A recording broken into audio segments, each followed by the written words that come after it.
అంటే ఏం చేయాలి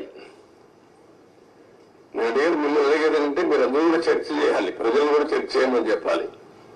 సార్ ఏ ముఖ్యమంత్రి అయినా అభివృద్ధిలో ఎంతో కొంత తన మార్పు చూపించాలని చూస్తారు, కానీ 5 ఏళ్ళు ఇలా ఉండిపోవడం అంటే ఏంటి అనుభవం లేకపోవడం వల్ల జరిగిందా లేక వేరే ఎజెండా ఉందా?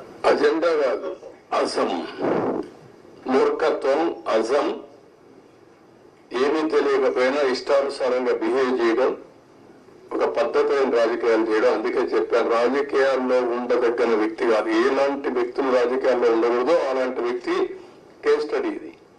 నాట్ ఓన్లీ దిస్,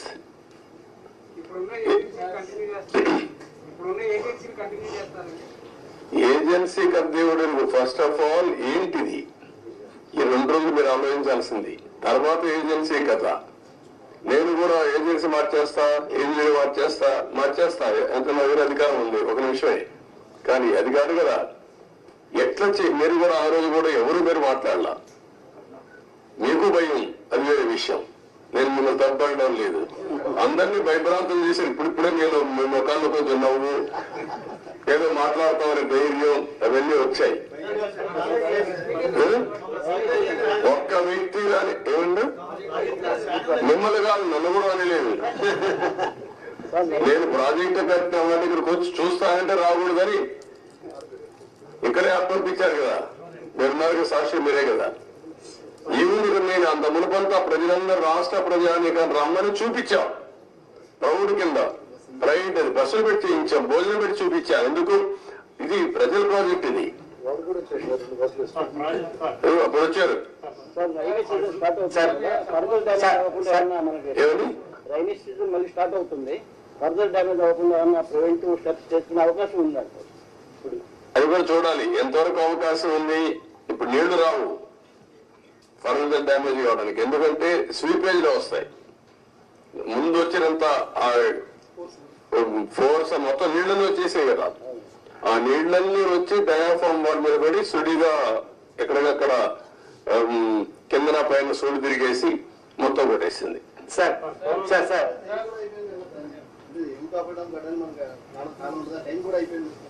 ఇప్పుడు చేయలేదు, ఏం చేయలేదు. November December season is over. Sir 2019 నుంచి సార్ ఎవరి దగ్గర చేద్దాం. Good point. బాధ్యత ఉండాలి కదా వ్యక్తులకి, ఉండాలి. అదే దాని మీద డిబేట్ చేయమన్నా ప్రజల్ని.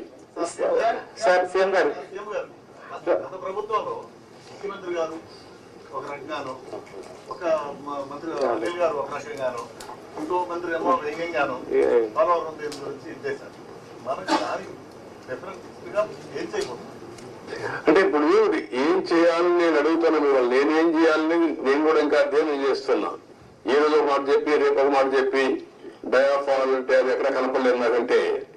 అలాంటి మంత్రులు చూసాం, డయాఫామ్ వరకు కనపడలేని మంత్రి. సార్ 2019 నుంచి 2024 వరకు సార్ 2019 నుంచి 2024 వరకు పోరాడు ప్రాజెక్టులు జరిగిన అక్రమాలపై ఏదైనా కమిటీ వేసే అవకాశం ఉందంట. అరే కమిటీ వేద్దామయ్యా, అది కాదు కదా మిమ్మల్ని మీరంతా కూడా ఏంటంటే మీరు కూడా ట్రెడిషనల్ గా ఆలోచిస్తున్నారు. మీకు కన్సర్న్ కనపడాలి. నాకు ఒక ఎంక్వైరీ చేయండి, యాక్షన్ తీసేసుకోండి, ఏం చేస్తారు మీరు. ఇంత డ్యామేజ్ జరిగింది, ఇన్ని వేల కోట్లు, ఇంత ప్రజల భవిష్యత్, ఇది ఎంత అన్యాయం జరిగింది. అది మీరు డిస్కస్ చేసే బదులు మీరు కూడా ఒక ఎంక్వైరీ చేసేయండి, ఎప్పుడు చేసేస్తారు చెప్పండి, ప్రాజెక్టు ఎంత అవుతుంది చెప్పేయండి అంటే నాకేదో పెద్ద నన్ను నాకు తెలిసినట్టు రాసికి. సార్ నిర్వాసితులకు సంబంధించి సార్ ప్రాజెక్ట్ గురించి ఒక విషయం పక్కన పెట్టినా, నిర్వాసితుల గురించి ఏంటి సార్? అది కూడా ఇది అది అన్ని లింక్డే. ప్రాజెక్ట్ కట్టకపోతే డబ్బులు ఇవ్వలేరు కదా, గవర్నమెంట్ ఆఫ్ ఇండియా కూడా ఇవ్వదు కదా, వాళ్ళకు అన్యాయం జరిగింది కదా.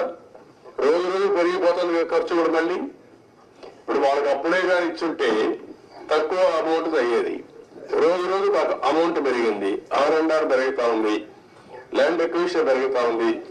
వెరీ కాంప్లికేట్ చేసేసారంటాను ప్రాజెక్ట్ ని. Sir 1 minute. You seem to be having good relations with the Prime Minister. Are you going to have any influence with the Prime Minister to get the 10,000 crores for the Polavaram project? అయిపోతుంది. 10,000 కోట్లు నీకు ఇస్తాను, మీరు చేసేస్తారా? That amount No, what I am asking you, are you able to study the project? First of all ఇక్కడ press కూడా మీరు గుర్తుపెట్టుకోవాల్సింది హాఫ్ హ్యాండెడ్ గా హాఫ్ హార్టెడ్ గా కాకుండా కొంచెం స్టడీ చేసి కన్స్ట్రక్టివ్ గా పాజిటివ్ గా సజెషన్స్ ఇవ్వండి. ప్రాజెక్ట్ కంప్లీట్ చేయాలి, నష్టం చేసిన వ్యక్తులపై చర్యలు తీసుకోవాలి. At the end of the day రాష్ట్ర భవిష్యత్తు నేషనల్ ఇంట్రెస్ట్ కూడా కాపాడుకోవాలి. సార్ వన్ క్వశ్చన్ సార్, ఇప్పుడు 441 crores 990 crores రెండు ఆప్షన్స్ చెప్పారు, వాటికి సెంట్రల్ గవర్నమెంట్ నుంచి అసిస్టెన్స్ వచ్చే అవకాశం ఉందండి? వాట్ ఐఎమ్ సేయింగ్, ఇంత డ్యామేజ్ వాళ్ళు ఏమి చెప్పారు, ఏం చెప్తారు ఇంతలో మాట్లాడలే కదా. నేను సీఎంఏ మొన్నే ఫస్ట్ విజిట్ వచ్చాను, అర్థమైన కూడా అర్థం చేసుకున్నాను. ఇప్పుడు వాళ్ళతో మాట్లాడి దీన్ని ఏ విధంగా ఫైనలైజ్ చేయాలి. అకౌంట్ మంత్రిగా మారాడు, లాస్ట్ టైం ఉన్న మంత్రి ఇప్పుడు లేడు, ఇదంతా కొత్త. కాస్త కోసం అందరికి మధ్య నేను ఒకరిగా సబ్జెక్ట్ ఉన్నానంతే. ముందు ప్రారంభించి ఇప్పుడు 4వ మంత్రి కేంద్రంలో, 3 మంత్రులు అయిపోయారు ఈ ప్రాజెక్ట్ వచ్చిన తర్వాత. 4th మినిస్టర్ వచ్చాడు ఇప్పుడు. ఇవన్నీ ఆల్ ప్రాబ్లమ్స్ ఉన్నాయి, బట్ ఏ విధంగా సార్ట్అవుట్ చేయాలో సీరియస్ గా తీసుకుంటున్నా. అదే సమయంలో రాష్ట్రంలో ప్రజలకు అర్థం కావాలి, రెండు బ్యాలెన్స్ కావాలి. నేను అందుకే చెప్పాను, జగన్మోహన్ రెడ్డి లాంటి వ్యక్తులు రాజకీయాలకు కానీ ఒక నాయకుడిగా ఒక రాష్ట్రాన్ని లీడ్ చేయడానికి అర్హత లేదనడానికి ఇవన్నీ ఉదాహరణలు. నేనేదో ఎలక్షన్ లో 164 సీట్లు రావడం ఒకటే కాదు, వీళ్ళ బిహేవియర్, వీళ్ళ యొక్క ప్రవర్తన ఒక్కసారి మీరు కానీ బ్యాక్ ముందు నుంచి ఆలోచిస్తే ఈ ప్రాజెక్ట్ ఒక కేస్ స్టడీ మీకు అందరికి, మీరు కూడా విట్నెస్. కనీసం ఇక్కడికి వచ్చి ఎప్పుడైనా ఈ 5 ఏళ్ళలో ఒక్కరోజైనా పురస్కారం పెట్టా, ఈ ప్రాజెక్ట్ ఏం చేశారు చెప్పారా? ఎక్కడా లేదు. ఆంధ్ర అక్కడ పెట్టలేదు, ఇక్కడ పెట్టలేదు. ఎక్కడా లేదు.